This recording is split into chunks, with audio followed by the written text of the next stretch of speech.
I'm Gary Isaacs. I'm a photographer, live here in Denver, Colorado, and I'm doing we're talking about Gates.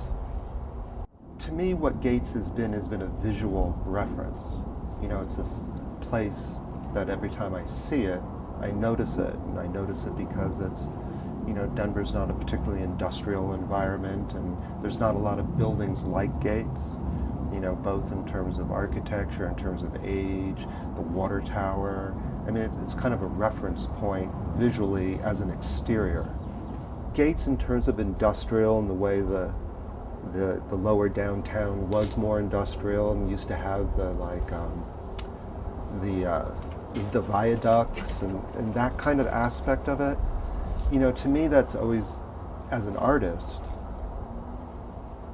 visually interesting. You know, it allows me as an artist to it gives more dimension to where I live. It gives me different kinds of visuals to work with, and gives me different inclinations to imagine where I am and to imagine what could be happening there or what I want to do there. And it's like a different, it adds dimension to the backdrop of where I live.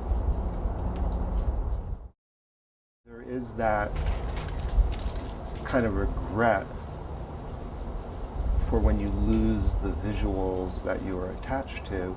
But, you know, that's true everywhere. You know, you can be in Venice, and it's hundreds and hundreds and hundreds, or how many years old, and it's beautiful, and the light on the canal, and all of a sudden there's a Coke machine, and it's like...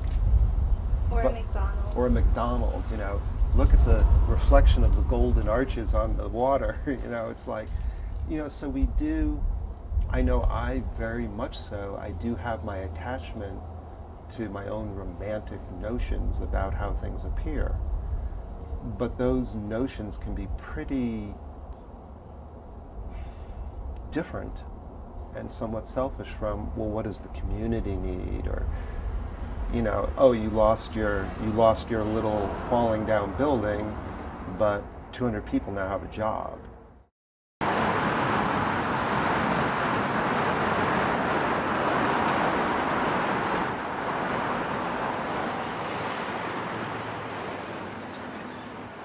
My relationship to Gates was more about the 1 month that I made at my studio, you know, this summer. That was that was huge. You saw things that I had never seen anywhere before. Pieces of machinery, machines that were taken apart. Very dark, except when you were near the windows, which in terms of being an artist, the window light was just remarkable. And texture, it's very, very rough. Lots of water, pools of water that, you know, I think that part of it was a little bit surreal. I saw pools of water in Gates that I've never seen pools of water as big outside of swimming pools. I mean, just puddles that were 50 feet across. You know, so there were many visual moments that I'd never seen anything like that before. And it was very exciting that way.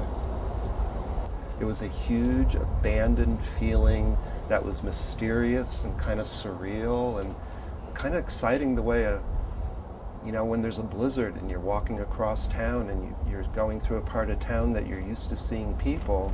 I think it's partially the excitement of it being abandoned and something of the influence of, like, it's so easy to imagine that people would be there normally, that when they're not there, it just feels different.